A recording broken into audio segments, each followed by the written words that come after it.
دونوں میں کیا فرق ہے دیکھیے. زیدن ضربتہ، میں نے اسے مارا یعنی زید کو میں نے مارا.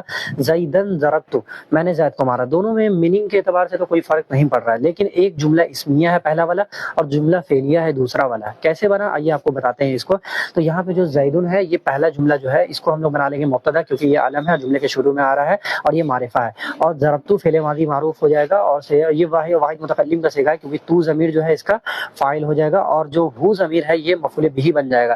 قاعدہ یاد رکھیں کہ اگر فعل کے ساتھ اگر کوئی ضمیر لگ کے آتی ہے تو وہ ضمیر منصوب متصل کہلاتی ہے اور وہ ترکیب میں جو ہے مفعول بھی بنتی ہے. تو یہاں پہ جو فعل ہے، یہاں پہ ضربتو فعل ہے، ہو ضمیر لگ گیا تو یہ مفعول بھی ہے، اور اس ضمیر کا جو مرجع ہے یہ لوٹ رہا ہے زید کی طرف، یعنی کہ ضربتو ہو، میں نے مارا ہو یعنی کسے، تو زید کو مارا. اسی لیے یہاں پہ یہ جو ہے ضربتو فعل ہو جائے گا اور ہو ضمیر مفعول بھی ہو جائے گا، مفعول بھی ہو جائے گا جو زید کی طرف لوٹ رہا ہے. تو فعل اپنے فاعل، ہو ضمیر فاعل اور مفعول بھی سے مل کر جملہ فعلیہ خبریہ ہو کر خبر بن جائے گا، خبر ہو جائے گا اس مبتدا کے، اور مبتدا اپنی خبر سے مل کر جملہ اسمیہ خبریہ ہوا. یہ اس طرح سے ہوا. اور دوسری ترکیب یہ ہوگی یہاں پہ جو زیدن ہے، زیدن کو یہ مفعول بھی مقدم بنا لیں گے اور یہاں پہ ضربتو فعل ہو جائے گا، یہاں پہ تا ضمیر جو ہے فاعل ہو جائے گا.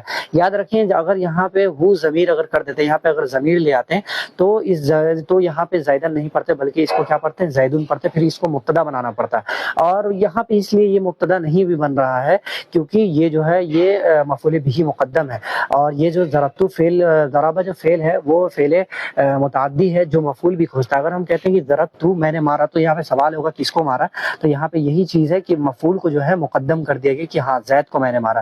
تو پہلا جملہ جملہ اسمیہ ہے اور دوسرا جملہ جملہ فعلیہ ہے، لیکن معنی کے اعتبار سے کوئی فرق نہیں ہے. اگر آپ کو سمجھ میں آ گیا تو فالو کر لیں، نہیں سمجھ میں آیا تو کمنٹ میں بتائیں. جزاک اللہ خیرا.